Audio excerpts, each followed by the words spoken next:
मेवाड़ सिर्फ एक नाम नहीं, ये वो धरती है जिसने वीरों को जन्म दिया है। आज हम एक ऐसे ही नायक की कहानी में उतरने वाले हैं। एक ऐसी कहानी जो सिर्फ तलवारों और लड़ाइयों की नहीं है। नहीं, ये कहानी है उस स्वाभिमान की, उस जिद की जो किसी भी कीमत पर किसी के भी सामने झुकने को तैयार नहीं थी। तो चलिए उस अमर गाथा को आज महसूस करते हैं।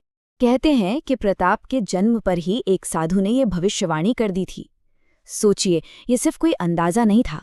ये शब्द तो जैसे उस महान लेकिन कांटों भरे जीवन का एक नक्शा थे।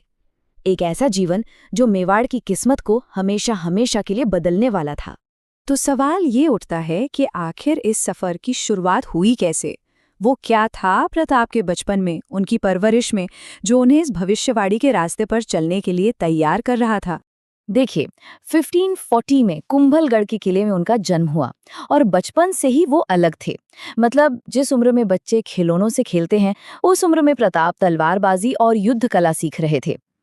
लेकिन उनकी जिंदगी का जो असली टर्निंग पॉइंट था वो तब आया जब उन्होंने एक हमले में अपनी ही प्रजा को, अपने लोगों को दर्द से बिलखते देखा। कहते हैं बस उसी एक पल ने उनके अंदर वो आग जला दी, वो संकल्प जगा दिया जो फिर कभी नहीं बुझा। और ये कोई राजा का राजनीतिक वादा नहीं था, ना ही कोई दिखावा। ये तो एक बच्चे की, एक बालक की अटूट कसम थी। सोचिए, राजा बनने से तो बहुत पहले आज़ादी का वो जज्बा, वो संकल्प उनकी रूह का हिस्सा बन चुका था। और देखिए, बहुत जल्द ही उनकी इस कसम का, उनकी इस प्रतिज्ञा का सबसे बड़ा इम्तिहान सामने आ खड़ा हुआ। एक ऐसा चौराहा जहां एक तरफ थी आराम की जिंदगी, गुलामी वाली, और दूसरी तरफ था आज़ादी का मुश्किल, कांटों भरा रास्ता। अब चुनना था।